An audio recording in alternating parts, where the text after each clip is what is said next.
വെനസ്വേലയിൽ US സൈന്യം നടത്തിയ അപ്രതീക്ഷിത ആക്രമണത്തെ തുടർന്ന് പ്രസിഡന്റ് നിക്കോളാസ് മഡൂറോ പിടിയിലായതോടെ ഇന്ത്യൻ പൗരന്മാർക്ക് കേന്ദ്ര വിദേശകാര്യ മന്ത്രാലയം കർശന ജാഗ്രതാ നിർദ്ദേശം നൽകുന്നു.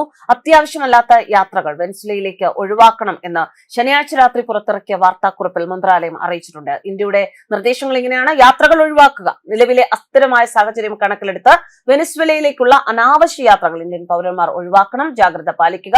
നിലവിൽ വെനസ്വേലയിലുള്ള ഇന്ത്യക്കാർ അതീവ ജാഗ്രത പാലിക്കണം. പുറത്തിറങ്ങുന്നത് പരമാവധി പരിമിതപ്പെടുത്തണം.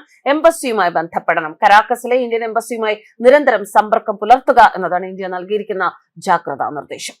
ലഹരിക്കടത്ത് കേസുകളിൽ ആരോപണ വിധേന മഡൂറോയെ പിടികൂടാൻ മാസങ്ങൾ നീണ്ട തയ്യാറെടുപ്പുകൾക്കൊടുവിലാണ് US ഓപ്പറേഷൻ അബ്സല്യൂട്ട് റിസോൾവ് നടത്തിയത്. കരാക്കസിലെ അതീവ സുരക്ഷാ കേന്ദ്രങ്ങളിൽ നടത്തിയ വ്യോമാക്രമണങ്ങൾക്കും സൈനിക നീക്കങ്ങൾക്കും പിന്നാലെ മഡൂറോയും ഭാര്യ സിലിയ ഫ്ലോറസിനെയും US സൈന്യം പിടികൂടി അമേരിക്കയിലേക്ക് കൊണ്ടുപോയിരിക്കുകയാണ്. വെനസ്വേലയിൽ അമേരിക്ക നടത്തിയ ആക്രമണത്തിൽ പ്രസിഡന്റ് ഡൊണാൾഡ് ട്രംപ് നയം വ്യക്തമാക്കിയിട്ടുണ്ട്. ശരിയായ അധികാര കൈമാറ്റം പൂർത്തിയാകും വരെ കുറച്ചുകാലം വെനസ്വേല അമേരിക്ക ഭരിക്കുമെന്നും ആവശ്യമെങ്കിൽ വീണ്ടും ആക്രമിക്കും എന്നുമാണ് ട്രംപ് വ്യക്തമാക്കിയിരിക്കുന്നത്. വെനസ്വേലയിൽ ആർക്കു വേണമെങ്കിലും മഡൂറോയുടെ ഗതി വരാമെന്നും ട്രംപിന്റെ മുന്നറിയിപ്പുണ്ട്. ഇനിയൊരു ആക്രമണം വേണ്ടി വരില്ല എന്ന് തന്നെയാണ് വിലയിരുത്തലെന്നും ട്രംപ് പറയുന്നു. ബന്ദിയാക്കിയ വെനസ്വേലൻ പ്രസിഡന്റ് നിക്കോളാസ് മഡൂറോയുടെ ചിത്രം ട്രംപ് പുറത്തുവിട്ടിട്ടുണ്ട്. US നാവികസേന കപ്പലിലുള്ള ചിത്രമാണ് പുറത്തുവിട്ടത്. കണ്ണു കെട്ടിയ നിലയിലുള്ള ചിത്രമാണ് പുറത്തുവിട്ടിരിക്കുന്നത്. നിലവിൽ US യുദ്ധക്കപ്പലിലാണെന്നും ഇരുവരെയും ഉടൻ ന്യൂയോർക്കിൽ എത്തിക്കുമെന്നുമാണ് അമേരിക്കൻ പ്രസിഡന്റ് ഡൊണാൾഡ് ട്രംപ് വ്യക്തമാക്കിയത്. നിക്കോളാസ് മഡൂറോയും ഭാര്യ സിലിയ ഫ്ലോറസും അമേരിക്കയിൽ വിചാരണ നേരിടേണ്ടി വരുമെന്നും ട്രംപ് വ്യക്തമാക്കിയിട്ടുണ്ട്. അമേരിക്കൻ എണ്ണ കമ്പനികൾ വെനസ്വേലയിൽ പണമുണ്ടാക്കുമെന്നും ട്രംപ് പറഞ്ഞു. അമേരിക്കൻ സൈന്യത്തിന്റെ ഏറ്റവും കരുത്തുറ്റതുമായ രഹസ്യാത്മകവുമായ ഡെൽറ്റ ഫോഴ്സ് ആണ് ഈ അതിസാഹസിക ദൌത്യത്തിന് പിന്നിൽ എന്ന് അന്താരാഷ്ട്ര മാധ്യമങ്ങൾ റിപ്പോർട്ട് ചെയ്യുന്നുണ്ട്.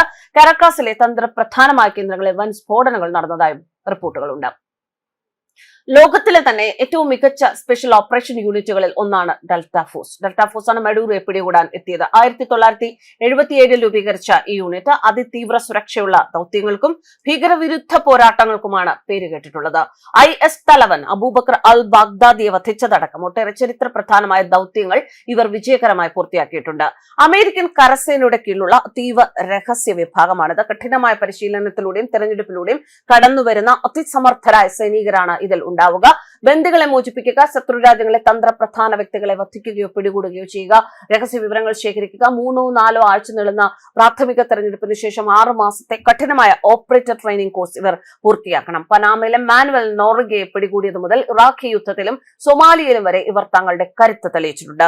മയക്കുമരുന്ന് കടത്ത്, ഭീകരവാദം തുടങ്ങിയ ആരോപണങ്ങളാണ് മഡൂറോയ്ക്കെതിരെ അമേരിക്ക ഉന്നയിക്കുന്നത്. മഡൂറോയെ പിടികൂടാൻ സഹായിക്കുന്നവർക്ക് $50 മില്യൺ, അതായത് ഏകദേശം 420 കോടി രൂപ മുൻപ് അമേരിക്ക പ്രതിഫലം പ്രഖ്യാപിച്ചിരുന്നതാണ്. ലാറ്റിൻ അമേരിക്കയിലെ മയക്കുമരുന്ന് മാഫിയകളെ അടിച്ചമർത്തുന്നതിന്റെ ഭാഗമായാണ് ഈ നീക്കം എന്നാണ് വൈറ്റ് ഹൌസിന്റെ നിലപാട്. അതേസമയം അമേരിക്കയുടെ നടപടിയിൽ റഷ്യയും ചൈനയും കടുത്ത പ്രതിഷേധം രേഖപ്പെടുത്തിയിട്ടുണ്ട്.